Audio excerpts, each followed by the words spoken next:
Welcome to big bang. This is Satish. AP అప్పులపై అధికార ప్రతిపక్షాల మధ్య మాటలేదో నడుస్తోంది. ఏపీని అప్పులు కుప్పగా మార్చారన్న విపక్షాలకు సీఎం జగన్ కౌంటర్ ఇచ్చారు. గత ప్రభుత్వం కంటే తక్కువ అప్పులే చేశానని చెప్పారు జగన్. తన ఫోటోకు 10 తలకాయలు పెట్టి రాష్ట్రం అంతా అప్పులు పాలైపోయిందని ప్రచారం చేస్తున్నారంటూ మండిపడ్డారు. సంక్షేమ ప్రభుత్వాన్ని గుర్తించాలని ప్రజలకు పిలుపునిచ్చారు జగన్. నిజంగానే ప్రతిపక్షాలు ఆరోపిస్తున్నట్టు ఏపీలో అప్పులు పెరిగాయా? ఈ అంశంపై బిగ్ బ్యాంగ్ డిబేట్లో మాట్లాడబోతున్నాం. చర్చలో పాల్గొంటున్నారు తెలుగుదేశం పార్టీ నుంచి ఆ పార్టీ సీనియర్ నేత, అధికార ప్రతినిధిగా ఉన్న రామకృష్ణ ప్రసాద్ గారు, వైఎస్ఆర్ కాంగ్రెస్ పార్టీ నుంచి ఆ పార్టీ అధికార ప్రతినిధి ఏపీఈడబ్ల్యూహెచ్ఎస్ చైర్మన్గా ఉన్న నాగార్జున యాదవ్ గారు, అలాగే జనసేన నుంచి ఆ పార్టీ సీనియర్ నేత, ప్రధాన కార్యదర్శి, అధికార ప్రతినిధిగా ఉన్న శివశంకర్ గారు విశాఖ నుంచి లెవెల్లో పాల్గొంటున్నారు. ఓవరాల్గా మనం డిబేట్లోకి వెళ్లే ముందు మొన్న అప్పులకు సంబంధించి యువగలం ముగింపు సభలో టీడీపీ జాతీయ ప్రధాన కార్యదర్శి మాజీ మంత్రి లోకేష్ ఏమన్నారో ఒకసారి చూద్దాం. ఈ జగన్ ని చూస్తే అప్పుల అప్పారావు గుర్తొస్తాడు. ఎన్నికల ముందర అందరికి ముద్దులు పెట్టి ఒక్క అవకాశం ప్లీజ్, ఒక్క అవకాశం ఇవ్వండి అని అడిగాడు. ప్రజలు ఆశీర్వదించారు, ముఖ్యమంత్రి చేశాడు. ఈ రోజు 12 లక్షల కోట్ల రూపాయలు అప్పు చేశారు. ఆ అప్పుకి అయ్యే పన్ను ప్రతి సంవత్సరం 1 లక్ష కోట్ల రూపాయలు. సంపద సృష్టించి సంక్షేమం అందించే విజరీ నాయకుడు మన నాయకుడు చంద్రబాబు నాయుడు గారు ఇప్పుడు రాష్ట్రానికి కావాలి. టీడీపీ జనసేన నేతల వ్యాఖ్యలకు నిన్న సీఎం జగన్ రెస్పాండ్ అయ్యారు. ఆయన ఏమన్నారో ఒకసారి చూద్దాం. మరి జగన్ హయాంలో రాష్ట్రం అప్పుల పాలైపోతుంది అని అంటారు. మరోవైపున చంద్రబాబు నాయుడు మేనిఫెస్టో అని చెప్పి వాళ్ళు ఇచ్చేటివి చూస్తే ఆ తర్వాత ఇవ్వక తప్పని పెన్షన్లు, ఫీజు రీఎంబర్స్మెంట్, రైతులకు ఉచిత కరెంటు, ఇటువంటివన్నీ కూడా కలుపుకుంటే, ఆరోగ్యశ్రీ ఇటువంటివన్నీ కూడా కలుపుకుంటే జగన్ చెప్పేదానికన్నా, జగన్ ఇచ్చేదానికన్నా వాళ్ళు చెప్పేది 3 ఎక్కువ. మరి నిజంగా ఎంత మోసం చేసేదానికి వెనకడుగు వేయడం లేదో ఆలోచన చేయమని అడుగుతా ఉన్నా. అప్పులు కూడా చూస్తే అప్పుల గురించి మాట్లాడుతూ ఉన్నారు. అప్పులు కూడా చూస్తే అప్పుల్లో పెరుగుదల కూడా అప్పటికన్నా ఇప్పుడు మీ బిడ్డ హయాంలో తక్కువే. మరి అదే రాష్ట్రం, అదే బడ్జెట్, అప్పులు కూడా, అప్పుల పెరుగుదల కూడా అప్పటికన్నా ఇప్పుడు మీ బిడ్డ హయాంలో తక్కువ. మరి మీ బిడ్డ ఎందుకు చేయగలుగుతా ఉన్నాడు? ఎందుకు గతంలో చంద్రబాబు నాయుడు గారి హయాంలో ఎందుకు చేయలేకపోయాడు? ఆలోచన చేయమని కోరుతా ఉన్నా మీ అందరితో. రైట్. రామకృష్ణ ప్రసాద్ గారు, ముఖ్యమంత్రి జగన్మోహన్ రెడ్డి స్పందన చూశారు మీరు అప్పులకు సంబంధించి చేస్తున్న వ్యాఖ్యలపైన. గతంతో పోల్చుకుంటే అప్పుల పెరుగుదల చాలా తక్కువ, అప్పులు కుప్పగా మారిపోయిందని 10 తలకాయలు పెట్టి రాష్ట్రం అంతా ప్రచారం చేస్తున్నారు. గతంలో కంటే మేము చేసిన అప్పుల శాతం తక్కువ. రెండోది, తెలుగుదేశం పార్టీ, జనసేన చెప్తున్న హామీలు, ఇస్తున్న మేనిఫెస్టో, వాటికి అయ్యే ఖర్చే చెప్పిన దానికంటే 3 ఎక్కువ అవుతుంది. దానికి ఎక్కడి నుంచి డబ్బులు తెస్తారు? ఇది నిన్న ముఖ్యమంత్రి అడుగుతుంది. నమస్తే సతీష్ గారు, మీకు శివశంకర్ గారికి, అట్లాగే నాగార్జున గారికి, 10 టీవీ వీక్షకులకు కూడా నమస్కారం సార్. Okay, good question. ఎందుకంటే ఇది యాక్చువల్ గా కూడా క్లారిటీ ఇవ్వాల్సినటువంటి ప్రశ్న. ఎందుకంటే సరే, ఆయన ఇప్పుడు అప్పులు మా హయాంలో ఎక్కువ చేస్తామా, 5 సంవత్సరాల్లో ఎక్కువ చేస్తామా అనేది అది స్పష్టంగా కాగితాల్లోనే తెలుస్తుంది. దీని మీద ఏమీ ప్రత్యేకంగా చెప్పాల్సినటువంటి అవసరం లేదు. తెలుగుదేశం ప్రభుత్వం ఏర్పడినప్పుడు ఈ రాష్ట్రంలో ఉన్నటువంటి పరిస్థితులు 5 సంవత్సరాల పాటు రాష్ట్ర అభివృద్ధి కోసం, రాష్ట్రంలో భవిష్యత్తు యొక్క ఆదాయం కోసం పెట్టినటువంటి పెట్టుబడులు, వీటన్నిటినీ కలిపితే కూడా ఈరోజు వీళ్ళు తీసుకొచ్చినటువంటి సంవత్సరానికి 1 లక్ష కోట్ల పైన అప్పు తీసుకొచ్చిన వీళ్ళ యొక్క ఇవి తీసుకొచ్చి వాటిని ఏం చేశారు, ఎక్కడ చేశారు, ఎక్కడ ఖర్చు పెట్టారు అనేటువంటిది స్పష్టత లేనటువంటి దాని విధంగా ఈరోజు మనం చూస్తూ ఉన్నాం. సరే, సంక్షేమ పథకాలు, అభివృద్ధికి సంబంధించినట్లు అభివృద్ధి అనేది ఎక్కడా కూడా కనపడతలేదు. అభివృద్ధి అనేది ఏ కోణంలో కూడా రాష్ట్రంలో కనపడతలేదు. ఇది మేము చెప్పే ఏదో విమర్శకు అవసరమే కాదు, ఇది ఎవరికైనా తెలిసినటువంటి వాస్తవం. ఇక సంక్షేమం దగ్గరికి వచ్చినప్పుడు సంక్షేమ పథకాలు ఈరోజు బడుగు బలహీన వర్గాలకు సంబంధించి గత ప్రభుత్వం ఇచ్చిన దానికి వీరిచ్చిన దానికి మధ్యలో ఉన్నటువంటి వ్యత్యాసం ఏ విధంగా ఉందో ఒకసారి గమనంలో కూడా తీసుకోవచ్చు. ఆ సంక్షేమ పథకాలను కనుక మనం చూసుకున్నట్లయితే. కానీ అది ప్లస్ ప్రొడక్టివ్ లేదు. అసలు మీకు ఒక దానిని మనం ఒక సంపద రావాలంటే రాష్ట్రానికైనా వ్యక్తికైనా ఆదాయం పెరగాలంటే ఆదాయం వచ్చేటువంటి మార్గాన్ని చూసుకోవాలి. ఆ ఆదాయం వచ్చేటువంటి మార్గం ఈ రాష్ట్రంలో ఏముంది? దీనికేమి పెద్దగా తీసిచ్చేయాల్సిన అవసరం లేదు. సతీష్ గారు మీరు చెప్పండి, ఈ రాష్ట్రానికి అదిగో మీ ఫలానా దగ్గర నుంచి ఆదాయం ఈ 5 సంవత్సరాల్లో పెరిగింది కదా, ఈ 5 సంవత్సరాల్లో ఫలానా ఆదాయం వచ్చింది కదా, ఇంకా ఇంకెంతకంటే ఆదాయం ఏ విధంగా తీసుకురాగలుగుతారని మీరు కనుక ప్రశ్నిస్తే ఖచ్చితంగా సమాధానం చెప్పాలి.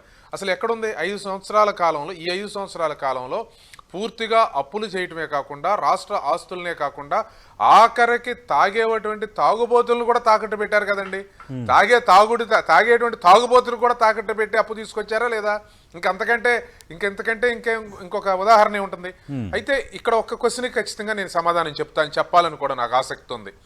ఈరోజు వారు చెప్పింది ఏంటంటే, ముఖ్యమంత్రి గారు ఈరోజు నేను రాష్ట్రంలో సంపదని నేను రాష్ట్రానికి ఇప్పుడు ఇచ్చేటువంటి దానికంటే చంద్రబాబు నాయుడు గారు వస్తే మరింత ఎక్కువ ఇస్తామని చెప్తున్నారు. ఏ విధంగా ఆదాయాన్ని తీసుకురాగలుగుతారో చెప్పాలి అనేది ఆయన యొక్క అర్థమై ఉండొచ్చు. అంటే నేను ఇచ్చిన దానికంటే కూడా చంద్రబాబు నాయుడు గారు ఇచ్చేటువంటి హామీలు కానీ, ఈరోజు అధికారంలోకి వస్తే మేము ఎక్కువ చేస్తామని చెప్పేటువంటి వారి మాటలు కానీ ఏ విధంగా సాధ్యం అని చెప్పి అనేటువంటి మాట ఖచ్చితంగా సమాధానం చెప్పాల్సినటువంటి అవసరం ఉంది. ఇక్కడే ఈరోజు చూస్తే ఈ రాష్ట్రానికి సంబంధించి మొట్టమొదటిగా మీరు చూడండి సార్, ఈ రాష్ట్రానికి సంబంధించి ఆదాయం, ఈ రాష్ట్రం యొక్క ఆస్తులని తెలంగాణకి ఎన్ని వేల కోట్ల రూపాయల ఆస్తులు వదిలేశారు ఒకసారి పరిగణలో తీసుకోమనండి. ఎన్ని వేల కోట్ల రూపాయల ఆస్తుల్ని మొట్టమొదట ఎందుకు మేము తగదవద్దు అని వాళ్ళకి ఇచ్చేశారు.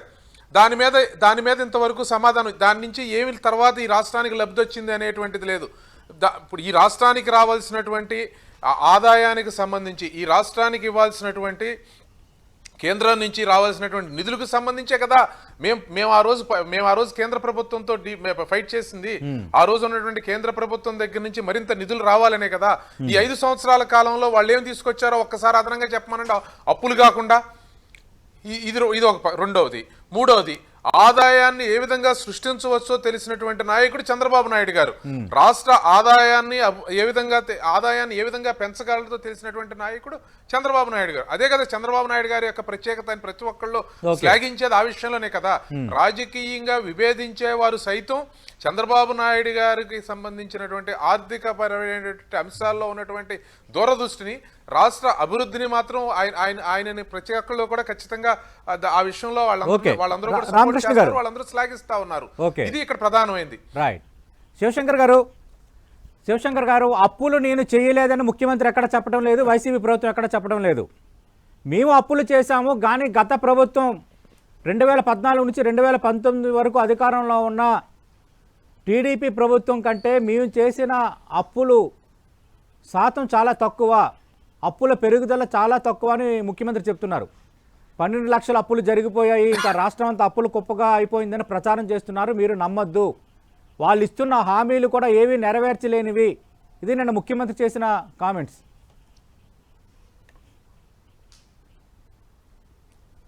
సతీష్ గారు గుడ్ మార్నింగ్ అండి. రామకృష్ణ ప్రసాద్ గారికి ప్లస్ నాగార్జున గారికి, 10 టీవీ ప్రేక్షకులందరికీ కూడా వెరీ గుడ్ మార్నింగ్. అంటే అప్పులు చేయలేదని ఈ ముఖ్యమంత్రి చెప్పలేరు, ఎందుకంటే అప్పులతోనే రాజ్యం నడుస్తుంది, ఆదాయం ఎక్కడా లేదు. అయితే ఈ అప్పులు అక్కడ తెలివితేటలుగా ముఖ్యమంత్రి గారికి స్క్రిప్ట్ ఇచ్చారు. శాతం పర్సంటేజ్ ఎక్కువ లేదు అన్న కప్పిపుచ్చుకోవడానికి ప్రయత్నిస్తున్నారు. పర్సంటేజ్ కంటే క్వాంటిటేటివ్గా అనాలిసిస్ మనం తీసుకునేటట్టయితే 10 లక్షల పైచిలకు కోట్లు అప్పులు చేశారు, అది వాస్తవం. ఆర్బీఐ లెక్కల ప్రకారం ఎంత తీసుకున్నాము, అలాగే నాన్ బ్యాంకింగ్ ఫైనాన్సెస్ ఎంత తీసుకున్నారు, కార్పొరేషన్ పేరిట ఎంత తీసుకున్నారు, ఫ్యూచర్ ఇన్కమ్ పేరిట ఎంత తీసుకున్నారు, ఇవన్నీ ప్రభుత్వం దగ్గర ఉంటాయి లెక్కలు. ఇవే దాస్తే దాగేవి కాదు. ఈరోజు మీటింగుల్లో మాట్లాడి ప్రజల్ని తప్పుదోవ పట్టించినంత మాత్రాన అబద్ధం నిజం అవ్వదు. సో అత్యధికమైనటువంటి అప్పులు చేసి ప్రభుత్వాన్ని రన్ చేస్తున్నది ఈ ప్రభుత్వం అన్నది వాస్తవం. సంక్షేమం తప్ప అభివృద్ధి అడుగంటిపోయింది అన్నది ఇంకొక వాస్తవము. సంక్షేమ పథకాలు వీళ్ళేదో కనిపెట్టినట్టు చెబుతున్నారు, అది కరెక్ట్ కాదు. రాజ్యాంగ ప్రకారం బాబాసాహెబ్ అంబేద్కర్ గారు డైరెక్టివ్ ప్రిన్సిపల్స్లో స్టేట్ పాలసీలో పెట్టిన ప్రకారము ప్రతి రాష్ట్రం కూడా ప్రజల సంక్షేమ కార్యక్రమాలు చెయ్యాలి. అది రాజ్యాంగ హక్కు, ప్రజల హక్కు. అంతేగాని మేమే ఇచ్చాము, మేమే కనిపెట్టాము, కొత్తగా ఇన్వెంట్ చేశామని ప్రభుత్వం చెప్పుకోవడం అన్నది అది కరెక్ట్ కాదు. సంక్షేమం ముసుగులో 65 లక్షలు పెన్షన్లు ఇచ్చామంటారు, లెక్కల ప్రకారం 53 లక్షలే ఉంటుంది. ఈ అబద్ధాల వెల్లువ ఎక్కువ ఉంటుంది. నాడు నేడు అద్భుతంగా చేసామంటారు. నాడు నేడు తీసుకునేటట్టయితే 10% కూడా ఈరోజుకి వర్క్ కాలేదు. మరి పిల్లల స్కూల్ బ్యాగులు ఇచ్చాం, షూలు ఇచ్చాం, ట్యాబ్లు ఇచ్చాం బైజూస్ నుంచి అంటారు. మరి దాంట్లో ఎంత అవినీతి జరిగింది బ్రహ్మదేవుడికి ఎరుక. ఇవన్నీ వస్తాయి, ఓకే, భవిష్యత్తులో అన్ని బయటకు వస్తాయి. ఓకే, అంటే మనం ఈ రోజు చెప్పుకున్నదంతా కూడా they are on record, they are on record. దాని అన్నిటికింటి జవాబుదారీ ఈ ప్రభుత్వ పెద్దలు. కాబట్టి ఏది కూడా దాగిపోదు, అన్ని బయటకు వస్తాయి. ఎంత సంక్షేమ పేరిట ఎంత అవినీతి చేశారు, బైజూ స్కామ్ ఎంత, నాడు నేడు స్కామ్ అంత, స్కూల్ బ్యాగుల స్కామ్ అంత, ఇవన్నీ కూడా రికార్డులో ఉన్నాయి. వాటన్నిటికీ సమాధానం చెప్పలేక ప్రతిపక్షాల మీద విరుచుకుపడి ప్రజల ముందు అబద్ధాలు చెప్పి ఈ రకంగా ప్రజల తాలూకా మైండ్ని డైవర్ట్ చేయాలన్నటువంటి ఎత్తుగడ ఈ ముఖ్యమంత్రి కనిపిస్తుంది. అది కరెక్ట్ కాదు సతీష్ గారు. రైట్. నాగార్జున గారు, ప్రజల ముందు అబద్ధాలు చెప్తున్నారు ముఖ్యమంత్రి. 12 లక్షల కోట్ల అప్పు ఉంది, దానికి వడ్డీయే 1,00,000 కోట్లు కట్టే పరిస్థితి ఉంది. ఆంధ్రప్రదేశ్ అప్పుల కుప్పగా మారిపోయింది. ఇది విపక్షాలు చేస్తున్న విమర్శ. ముఖ్యమంత్రి అబద్ధాలు చెప్తున్నారు అప్పులకు సంబంధించి. గతంతో పోల్చుకుంటే అప్పుల పెరుగుదల తక్కువ అని చెప్తున్నారు, కానీ క్వాంటిటేటివ్గా చూడాలి, ఏ స్థాయిలో అప్పులు చేశారు, ఏ విధాలుగా అప్పులు చేశారు అనేది చూడాలంటారు శివశంకర్ గారు, రామకృష్ణ ప్రసాద్ గారు. ముందుగా ప్యానెల్లో ఉన్నటువంటి పెద్దలు వాళ్ళందరికీ ముందుగా నా నమస్కారాలండి. నమస్తే. ఒక రాష్ట్ర భవిష్యత్తు, రాష్ట్రంలో ఉన్నటువంటి అప్పులు, రాష్ట్రానికి సంబంధించినటువంటి వివరాల గురించి పెద్దలు రామకృష్ణ గారు, శివశంకర్ గారు మాట్లాడుతూ నాకు తెలిసినంత వరకు ఒక్కరు కూడా నెంబర్ చెప్పలా, ఒక్కరు కూడా గణాంక వివరాలు చెప్పలా, ఒక్కరు కాగు రిపోర్ట్ గురించి చెప్పలా, ఒక్కరు ఆర్బీఐ రిపోర్ట్ గురించి చెప్పట్లా, ఏం చెప్పట్లా. ఇప్పుడు చెప్పగానే శివశంకర్ గారు మొబైల్ ఫోన్ చూసుకుంటున్నారు. కాబట్టి సరే నేను చెప్తాను వినండి. జగన్మోహన్ రెడ్డి గారు ఈ ప్రభుత్వంలో ఆయన ఈనాడు రాసింది ఏంటి, 10,11,837 కోట్లు అని అన్నారు. సింపుల్ గా అడుగుతా, ఇంత పెద్ద రాశారు కదా, ఇయర్ వైజ్ బ్రేకప్ ఎందుకు ఇవ్వట్లా? ఇది జగన్మోహన్ రెడ్డి గారు 2019-20 ముఖ్యమంత్రి అయిన నాటికి రాష్ట్రానికి ఉన్న అప్పెంత, ఈ రోజు మీరు వార్త పేపర్ చెప్పినప్పుడు పబ్లిష్ అంట. సింపుల్ గా రాయొచ్చు కదా, ఇయర్ వైజ్ బ్రేకప్ ఎందుకు ఇవ్వలేకపోతున్నారు? నెక్స్ట్, ఆంధ్రప్రదేశ్ రాష్ట్రం అప్పులు తీసుకుంది అని అంటున్నారు. సార్ సతీష్ గారు, నాకు 2 నిమిషాలు టైం ఇవ్వండి, ఎందుకంటే ఒకటి ఎందుకంటే పాపం వాళ్ళిద్దరు కూడా ప్రస్తుతానికి కలిసే ఉన్నారు కాబట్టి ఒకరుంటే సరిపోతుంది. ఎలానో వాళ్ళిద్దరిలో మరి ఎందుకు ఉన్నారో వాళ్ళిద్దరు వచ్చారు కాబట్టి చెప్తాను.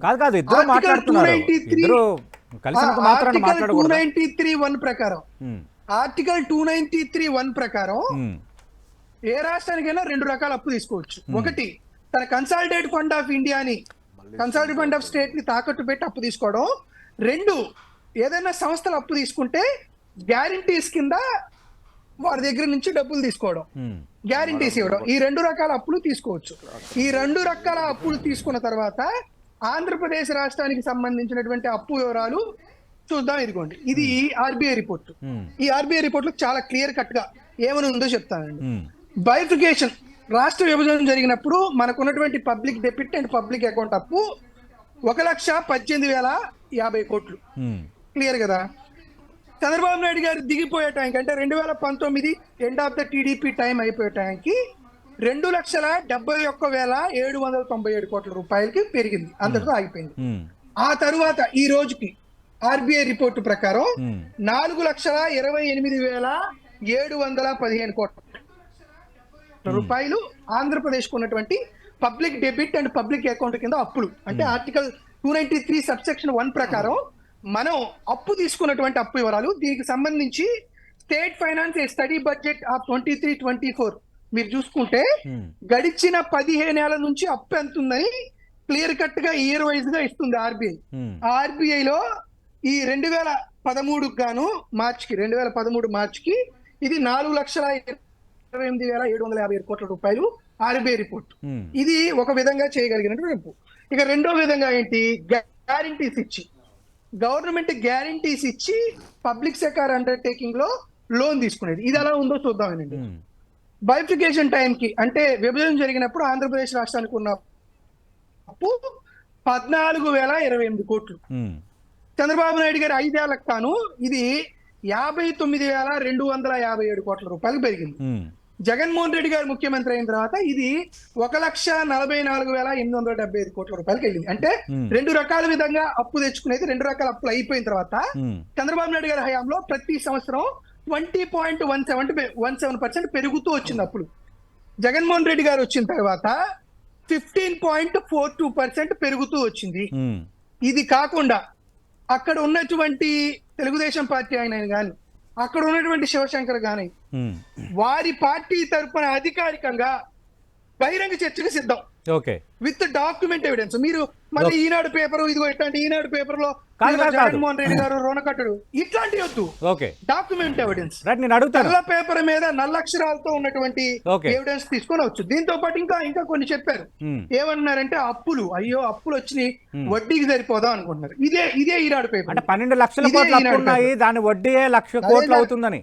అదే సార్, అదే చెప్తా వినండి సార్. ఇది ఈనాడు పేపర్. ఈనాడు పేపర్ లో ఏం రాశారు చూడండి. అప్పులు సరి పన్నులు రాబడికి, అంటే మనకున్న అప్పులకి వడ్డీ కడుతున్నాం దానికి ఎక్కువైపోతుంది అన్నారు కదా. 2019-20కి మనం అప్పు అను వడ్డీ కలిపి తిరిగి చెల్లించాం అప్పులు తీసుకున్నందుకు. ఆ రోజు జగన్మోహన్ రెడ్డి గారు ముఖ్యమంత్రి అయిన మొదటి సంవత్సరం ఎవరి అప్పులకి మనం డబ్బులు కడుతున్నామండి? చంద్రబాబు నాయుడు గారు తీసుకున్నటువంటి డబ్బులకే కదా అప్పు కడుతుంది. జగన్మోహన్ రెడ్డి గారు వచ్చిన ఫస్ట్ సంవత్సరం మనం తీర్చిన అప్పు 35,429 కోట్లు. రెండవ సంవత్సరం 33,752 కోట్లు. మూడవ సంవత్సరం 36,554 కోట్లు. నాలుగవ సంవత్సరం 37,610 కోట్లు. జగన్మోహన్ రెడ్డి గారు ఈ 4 ఏళ్లలో 2,42,536 కోట్ల రూపాయలు అప్పు తెస్తే చంద్రబాబు నాయుడు గారు చేసిన అప్పుకి కట్టినటువంటి వడ్డీ అసలు 1,43,347 కోట్ల రూపాయలు. కీలకమైనటువంటి బడ్జెటరీ ఇష్యూస్, కీలకమైనటువంటి డెబిట్ ఇష్యూస్ మాట్లాడుతూ అక్కడికి వచ్చినటువంటి ఇద్దరు సీనియర్ నాయకులు శివశంకర్ గారు మళ్ళీ ఏదో చిన్న శివశంకర్ గారు బహిరంగ చర్చకు సిద్ధమా, అప్పులపై తప్పులు చెప్తున్నారు, ప్రజలని మిస్లీడ్ చేస్తున్నారంటూ అటు ఆర్బీఐ పరంగా ఎన్ని ఉన్నాయి, అలాగే గ్యారంటీస్ కింద ఎన్ని అప్పులు తీసుకున్నారు, ఎంత ఇంట్రెస్ట్ కడుతున్నారు, మొత్తం లెక్కలను వివరిస్తున్నారు నాగార్జున గారు. అప్పులపై బహిరంగ చర్చకు సిద్ధమని అడుగుతున్నారు. ఇప్పుడు బహిరంగ చర్చకు సిద్ధమా అని పెద్ద మాటల అవసరం లేదండి. ఎందుకంటే దానికి అనడానికి కూడా అర్హత ఉండాలి. గవర్నమెంట్ ఎప్పుడు కూడా official document white paper release చేయమనండి అప్పుల మీద. వైట్ పేపర్ ఎందుకు రిలీజ్ చేయట్లేదు ఈ రోజుకి? కబుర్లు చెప్తున్నారు, అలా ఆ పేపర్లు అలాగే వేశారు, వీళ్ళకి ఇలాగ వేశారు, అది పట్టుకొని మాట్లాడతారు. వీళ్ళకి మాట్లాడే విధానం ఏంటంటే ఎప్పుడు పక్కవాడి మీద ఏదో చూస్తున్నారు, కానీ వైట్ పేపర్ అనేది official document of the government, declaration of the government. Finance minister, finance principal secretary let them announce, మేము ఇదే చేసాం, ఇంతకు మించి ఒక పైసా మేము అప్పు చేయలేదు చెప్పాలంటే ప్రజలకి, రాష్ట్ర ప్రజలకి చెప్తారు. మీరు ముక్కు నేలకు రాసుకొని క్షమాపణ చెప్తారా? రాష్ట్రాన్ని పరిపాలించిన మీరు ముక్కు నేలకు రాసుకొని సమాధానం చెప్తారా? మీరు ఈ మాటలు మాట్లాడకండి. క్షమాపణ చెప్తారా? క్షమాపణ చెప్తారా? మీరు అది చెప్తారా? ఈ అన్నెసరీ ప్రస్తావన తేకండి. రైట్ రైట్ అలాంటి పదాలు వద్దులేండి. మీరు తప్పు అనుకోని మేము అయ్యే నెంబర్స్ చెప్తే మీరు తప్పు అనుకోని రిలీజ్ చేయండి. It is your duty. క్షమాపణ చెప్తారా? It is your duty. Right. It is the duty of the government. Right. Pawan Kalyan అనే Government వాడు duty అది. స్ట్రైట్ క్వశ్చన్ స్ట్రైట్ క్వశ్చన్ అండి. మళ్ళీ ఎందుకు కాదు నాగార్జున గారు మర్యాదగా మాట్లాడండి. ఫైనాన్స్ మినిస్టర్ మర్యాదగా ఫైనాన్స్ మాట్లాడండి. సెక్రటరీ నేర్చుకోవాలి. చెప్పాలి, Debate లో. ఒక వైట్ పేపర్ రిలీజ్ చేయాలి అప్పులపైన అంటున్నారు. ఒక వైట్ పేపర్ ఎందుకు రిలీజ్ చేయటం లేదు? నేను చెప్తానండి. వీళ్ళకి నాకు అర్థం కాని విషయం ఏంటంటే పాపం శివశంకర్ గారు పాపం రామకృష్ణ శివశంకర్ గారు గారు పాపం ఒక్క నిమిషం సార్. ఒక నిమిషం అండి సార్. నేనేం చెప్పాను, ఆర్టికల్ 293 ప్రకారం 2 రకాల అప్పులో ఒక అప్పు section 15 FRBM act section 15 rule number 6 form D4 ప్రకారం ప్రతిసారి RBI వాళ్ళు రిపోర్ట్ చేస్తారు. దాంతో పాటు కనీసం బడ్జెట్, రోజు బడ్జెట్ చదువుతున్నారు కదా, ప్రతి సంవత్సరం బడ్జెట్ లో అనాక్సియస్ లో బుక్ నెంబర్ 5 లో క్లియర్ కట్ గా మనం ఇచ్చినటువంటి వివరాల ప్రకారం అన్ని రోజు బడ్జెట్ లో పెట్టి కన్సాలిడేట్ ఫండ్ ఆఫ్ ఇండియాలో బడ్జెట్ శాంక్షన్ అయితేనే అప్పు వివరాలు అవన్నీ వచ్చేస్తాయి. సరే మీరు చెప్తున్నారు, నిన్న కదా ఫైనాన్స్ సెక్రటరీ ప్రెస్ కాన్ఫరెన్స్ పెట్టింది. నిన్న కదా ఫైనాన్స్ సెక్రటరీ ప్రెస్ కాన్ఫరెన్స్ పెట్టి INPR కి అందరికీ వివరాలంతా చెప్పింది. సో అది కూడా అయిపోయింది. ఎస్ మీరు చెప్తున్నారు కదా, ఇద్దరు దత్త పార్టీ ఉత్త పార్టీ 2 పార్టీలు కలిసి ఇదిగో మా నిర్ణయం మీరు ఫైనాన్స్ చేయండి అని చెప్తే ఆల్రెడీ ఒకసారి శ్వేతపత్రం రిలీజ్ చేసింది ఈ గవర్నమెంట్ 3 years బ్యాక్. మళ్ళీ శ్వేతపత్రం రిలీజ్ చేస్తాం. ఈ నెంబర్ మళ్ళీ ఇప్పుడు అడుగుతున్నారు, మళ్ళీ ఇప్పుడు శ్వేతపత్రం రిలీజ్ చేయాలని అడుగుతున్నారు. రిలీజ్ చేస్తారా అప్పులపైన? మొత్తం రిలీజ్ చేస్తాం. చేసిన తర్వాత కేంద్ర ప్రభుత్వానికి పరిమితికి లోబడే ఆంధ్రప్రదేశ్ రాష్ట్ర ప్రభుత్వం అప్పుగా చేసి ఉండుంటే, మేము చెప్పినటువంటి నెంబర్లే కరెక్ట్ అయి ఉంటే, ఈనాడు ఆ దత్త ఉత్తపత్ర పార్టీలు చేసినటువంటి విధానాలు తప్పు అయ్యేటట్టు శ్వేతపత్రంలో తెలిసిండుంటే పవన్ కళ్యాణ్ చంద్రబాబు నాయుడు ముక్కుకు నేలకు రాసి రాష్ట్ర ప్రభుత్వానికి ప్రజలకు క్షమాపణ చెబుతారా? రామకృష్ణ ప్రసాద్ గారు శ్వేతపత్రం రిలీజ్ చేయాలని అడుగుతున్నారు అప్పుల మీద. మేము రెడీగా ఉన్నాము. 3 సంవత్సరాల కిందట కూడా అప్పుల పరిస్థితి పైన శ్వేతపత్రం రిలీజ్ చేస్తాము, ఇప్పుడు కూడా రిలీజ్ చేస్తాము. మేము చెప్పిన తప్పులైతే క్షమాపణ చెప్తారా జనసేన టీడీపీని అడుగుతున్నారు నాగార్జున గారు. ఇప్పుడు నాగార్జున స్థాయికి మించి మాట్లాడుతున్నాడు. కొంచెం తెలుసుకుని మాట్లాడితే మంచిది పాపమని. ఇప్పుడు దద్దమ్మ పార్టీలే మొత్తం దత్తా కనపడతా ఉంటాయి. అది ఎందుకని తెలుసుకుని మాట్లాడాలా? వినండి మీరు ఊరినే మాట్లాడేటప్పుడు ముక్కుకు నేలకు రాసేది ఏం మాట్లాడుతా ఉన్నావు? ముక్కుకు నేలకు రాసేది ఏదో కనపడంగానే ఏదో టీవీలో రాగానే మాట్లాడేసేది కాదు. చెప్తున్నావు కదా ఏదో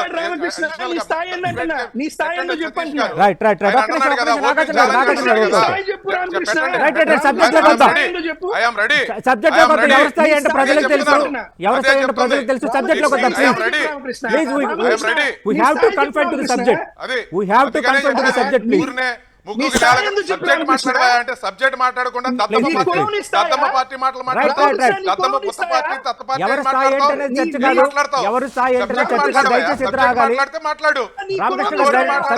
మాట్లాడు ఏదో పాపం పెద్ద మనుషులు నువ్వే చెప్పావు. నీ కులవాని స్థాయి అని అడుగుతున్నా.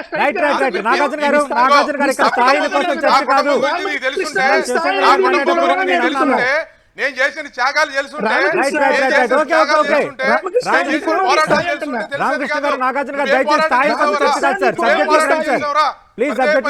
పదే పదే కులాన్ని మతాన్ని ప్రాంతాన్ని రెచ్చగొట్టి జీవించడం కాదు.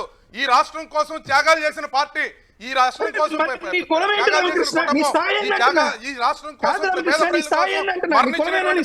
మాకు తెలుసా? మీకు తెలుసా నా గురించి? అదే చెప్తుంది. ఏంటి అదే చెప్తుంది? మాట్లాడు చూడండి.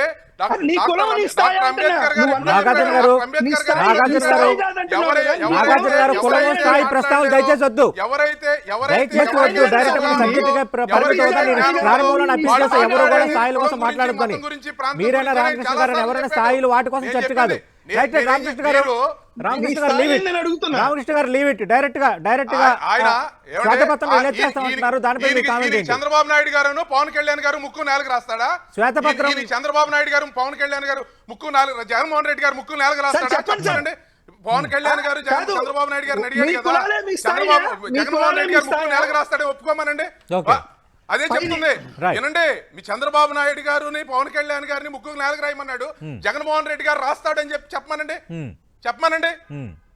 మీరు ఇప్పుడు వాళ్ళ స్థాయి వాళ్ళ గురించి నువ్వు మాట్లాడేటప్పుడు మనం ఏంటో తెలుసుకుని మాట్లాడాలి. నువ్వు జగన్మోహన్ రెడ్డి గారు రాస్తాడా, జగన్మోహన్ రెడ్డి గారు ముక్కు నేలకు రాస్తాడు తప్పైతే మీరు అడిగారు, తప్పలేదు. నేను చెప్తుంది మీరు అడిగారు. మీరు ఏమడిగారు? చంద్రబాబు నాయుడు గారు అవునండి, పవన్ కళ్యాణ్ గారు చంద్రబాబు నాయుడు గారు చంద్రబాబు నాయుడు గారు ఒక్క నిమిషం సతీష్ గారు డైరెక్ట్ గా అడుగుతున్నాను. పవన్ కళ్యాణ్ గారు చంద్రబాబు నాయుడు గారు ముక్కు నేలకు రాయమన్నాడు కదా. ఇప్పుడు తప్పు అయితే జగన్మోహన్ రెడ్డి గారు రాస్తాడని చెప్పి ఒప్పుకుంటాడు ఈయన. ఓకే. మనం మీరు కదా సార్ పేపర్ రాసింది. మనం ఏ సబ్జెక్ట్ మాట్లాడుతున్నాం, ఎంత డిబేట్కి వచ్చి మాట్లాడుతున్నాం సబ్జెక్ట్ అనేది లేకుండా మాట్లాడుకోవాలా. రైట్ రైట్ దీని ఇద్దరు గురించి ఆపరేషన్ ఆగండి సార్. అనవసరమైనటువంటి ఇద్దరు ఆపరేషన్ ఆగండి. మేమేం చేయగలి చేసాం. Right. మా కుటుంబం ఏంటి? Please, మేమేంటి? please, లేదంటే please. దయచేసి, కాదు సార్, దయచేసి. మేము మా కుటుంబంలో దయచేసి అందులోకి వెళ్ళొద్దు. పేదల కోసం పోరాటం అందరికీ చేసి అప్పీల్ చేస్తున్నా, పోయాం. దయచేసి అన్ని అందులోకి సార్లు వెళ్ళొద్దు. తెలుసుకొని మాట్లాడేది కాదు. ఇద్దరు ఆపరేషన్ ఆగండి. ఏదో మాట్లాడతాం ఇద్దరు ఆపరేషన్ కదా. ఆగండి సార్. రామకృష్ణ గారు కాదు సార్, ఆయన ఏం మాట్లాడుతున్నాడు? శివశంకర్ గారు మాట్లాడండి చంద్రబాబు సార్. నాయుడు గారు పవన్ కళ్యాణ్ గారు మరి ముక్కు నేలకు రాయాలంటే చెప్తున్నాను, నువ్వు జగన్మోహన్ రెడ్డి గారు రాస్తాడని ఒప్పుకున్నట్టేనా? రైట్ రైట్ జగన్మోహన్ రెడ్డి గారు రాస్తాడా? కుటుంబమే నీ స్థాయిని ఎందుకయ్యా? Please, please, please. నీ కులము, నీ కుటుంబం నీ స్థాయిని ఇచ్చిందా? నాగార్జున గారు ఒక్క సంబంధించినటువంటి మాటలు కాదు. నీ కులం, నువ్వు జగన్మోహన్ రెడ్డి గారిని స్థాయిని తీసుకొచ్చి ఇచ్చిందా? ముక్కు నేలకు ఏం రాపిస్తానంటావా? రాపిస్తా? ఏం పడుతుంది మాట్లాడతావు? జగన్మోహన్ రెడ్డి Right, గారిని తీసుకొచ్చి Right. కాదయా నువ్వు జగన్మోహన్ రెడ్డి గారిని తీసుకొచ్చి ముక్కు నేలకు రాపిస్తావా?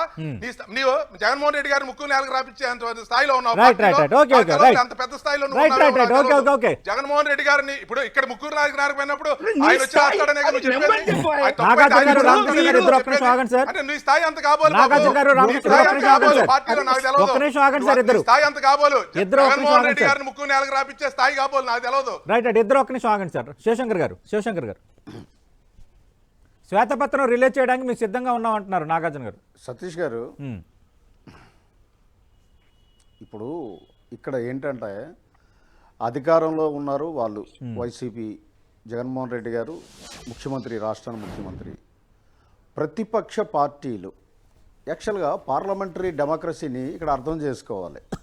నా దృష్టిలో ఏంటంటే వైసీపీ నాయకులు ఎవరు కూడా పార్లమెంటరీ డెమోక్రసీని సరిగా అర్థం చేసుకోవట్లేదు.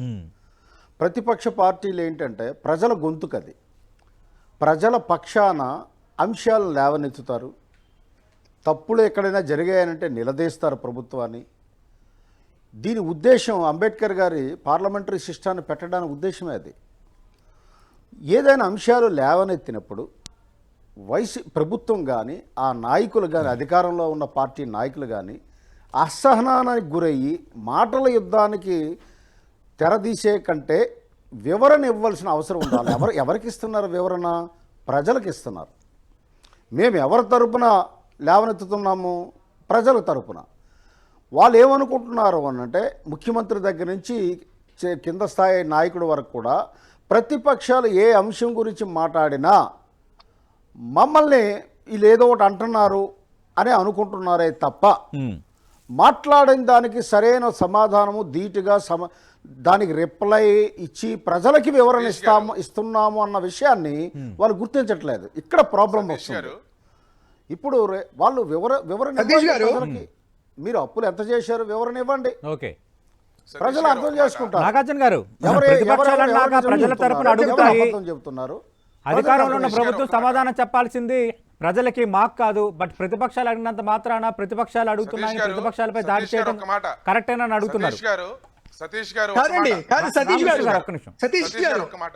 నేను సింపుల్ గా అడుగుతున్నానండి.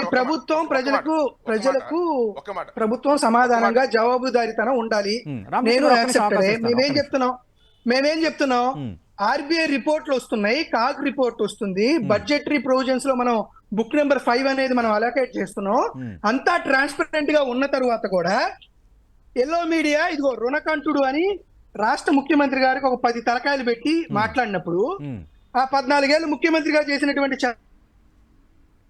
చంద్రబాబు నాయుడు గారు ఇదే నెంబర్లు మళ్ళీ చెప్పినప్పుడు, మళ్ళీ పవన్ కళ్యాణ్ ఆయనతో పొత్తులో ఉన్నటువంటి అదే నెంబర్ చెప్పినప్పుడు, వారితో పొత్తులో ఉన్నటువంటి బీజేపీ నిన్న కేంద్ర ప్రభుత్వంలో భాగస్వామ్యం ఉండి కేంద్ర ప్రభుత్వం ఇంకా 4,000 కోట్ల రూపాయలు అదనంగా అప్పు చేసుకునేటువంటి సదుపాయాన్ని ఆంధ్రప్రదేశ్ రాష్ట్ర ప్రభుత్వానికి ఇంకా సదుపాయం కల్పించినప్పుడు యథాలాపంగా ఉన్న ప్రకారంగా ఆంధ్రప్రదేశ్ బ్రాండ్ నేమ్ ని తగ్గించాలి అని ఈ ప్రభుత్వం శ్రీలంకగా మారిపోతుందని అదే పెనుగా తప్పుడు ప్రచారం విష ప్రచారం చేస్తున్నటువంటి అభివృద్ధి నిరోధకులు ఆంధ్రప్రదేశ్ రాష్ట్ర వ్యతిరేకులైనటువంటి ప్రతిపక్షాలకి ఓపెన్ గా బహిరంగ చర్చకు సవాలు తీరితే కులం పేరుతో మీ స్థాయి ఇది కాదు అని చెప్తుంటే ఎస్ నా స్థాయి ఇదే, నా స్థాయి ఇదే. ఈ స్థాయి 30 years నా స్థాయిలోనే నేను చాలా సాధించుకున్నాను, ముఖ్యమంత్రి గారు చాలా సాధించారు. కాబట్టి కాబట్టి కాబట్టి కాబట్టి ఇంకా చెప్తానండి ఇంకా చెప్తానండి మరి స్థాయి అని మాట్లాడినప్పుడు మాట్లాడాలి. అది లేకపోతే మనం బతకలేమా? ఈ బహిరంగ చర్చ అది లేకపోతే బతకలేమా? కులాల మధ్య జగన్మోహన్ రెడ్డి గారిని తీసుకొచ్చి ముక్కుకు నేలకు రాంచే స్థాయి అని అతను చెప్తున్నాడు. ముక్కుకు నేలకు రాంచి తీసుకొచ్చే స్థాయి అని అతను చెప్తున్నాడు. నాకంత స్థాయి లేదని చెప్తున్నాను. నాకు చంద్రబాబు నాయుడు గారిని పవన్ కళ్యాణ్ గారిని తీసుకొచ్చి డిబేట్ లో ముక్కుకు నేలకు రాంచే స్థాయి లేదు. ఆయన స్థాయి అదే చెప్తున్నాడు. అదే చెప్తున్నాను నేను చెప్తుంది. నువ్వేం చెప్తున్నావు అంటే అదే చెప్తుంది. నువ్వేం చెప్తున్నావు అంటే చంద్రబాబు నాయుడు గారిని పవన్ కళ్యాణ్ ముక్కుకు నేలకు రాంచమన్నావు. నువ్వు తీసుకొచ్చి జగన్మోహన్ రెడ్డి గారిని ముక్కుకు నేలకు రాంచేస్తాయి అని చెప్తున్నావు. జగన్మోహన్ రెడ్డి గారిని ముక్కుకు నేలకు రాపిస్తానంటున్నాడు. జగన్మోహన్ రెడ్డి గారిని ముక్కుకు నేలకు రాపిస్తానంటున్నాడు. జగన్మోహన్ రెడ్డి ఆయన స్థాయి అది. తప్పు అయితే ఆయన స్థాయి అది. డిబేట్ కి వచ్చి జగన్మోహన్ రెడ్డి గారిని ముక్కుకు నేలకు రాసే స్థాయి అని చెప్తున్నాడు. గొప్ప మాట. జగన్మోహన్ రెడ్డి గారిని అంతకంటే గొప్పది కావచ్చు.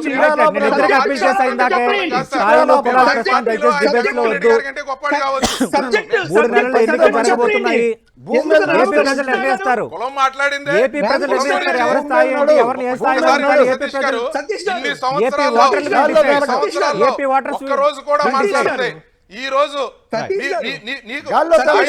స్థాయి అన్నదాన్ని నీవు జగన్మోహన్ రెడ్డి గారిని తీసుకొచ్చి ముక్కుకు నేలకు రాపిస్తావా అనే పదానికి నువ్వు జగన్మోహన్ రెడ్డి గారిని తీసుకొచ్చి ముక్కుకు నేలకు రాపించే స్థాయి నీది అన్నదానికి కాదండి.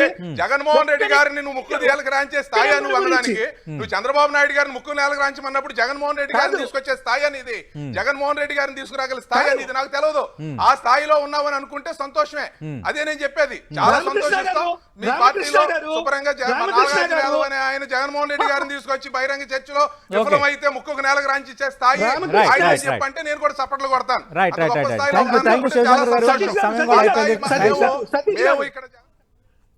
థ్యాంక్ యూ శివశంకర్ గారు, థ్యాంక్ యూ నాగార్జున గారు, థ్యాంక్ యూ రామకృష్ణ ప్రసాద్ గారు. రైట్, ఎవరి స్థాయి ఏంటో ఎవరిని ఏ స్థాయిలో ఉంచాలో మరో 3 నెలల్లో 4 నెలల్లో ఆంధ్రప్రదేశ్ ప్రజలు డిసైడ్ చేస్తారు. ఓవరాల్గా అప్పులకు సంబంధించి మళ్ళీ రెండోసారి శ్వేతపత్రం రిలీజ్ చేయడానికి సిద్ధంగా ఉన్నామని ప్రభుత్వం అంటుంది. అటు ప్రభుత్వం కొన్ని లెక్కలు దాస్తుందని విపక్షాలు అంటున్నాయి. 12 లక్షల కోట్ల అప్పులు ఉన్నాయి, 1,00,000 కోట్లు వడ్డీకే సరిపోతున్నాయి అంటున్నాయి. బట్ ఆర్బీఐ కానీ అలాగే గ్యారంటీస్ కింద చేసిన అప్పులు అలాగే గత ప్రభుత్వం చేసిన అప్పులకి ఎంత ఇంట్రెస్ట్లు కడుతున్నామో కొన్ని వివరాలు నాగార్జున యాదవ్ వివరిస్తున్నారు. ఏదేమైనా ఈ అప్పుల అంశం అనేది రానున్న ఎన్నికల్లో ఒక కీలక ప్రచారాంశంగా మారబోతుందన్నది అత్యంత కీలకంగా కనిపిస్తోంది. మరి దీనిపైన రాష్ట్ర ప్రభుత్వం ఇచ్చిన వాదనని ప్రజలు నమ్ముతారా, లేదంటే విపక్షాలు చేసే వాదనని ప్రజలు విశ్వసిస్తారా? Let us wait and see. ఇది వాటి బిగ్ బ్యాంగ్ డిబేట్.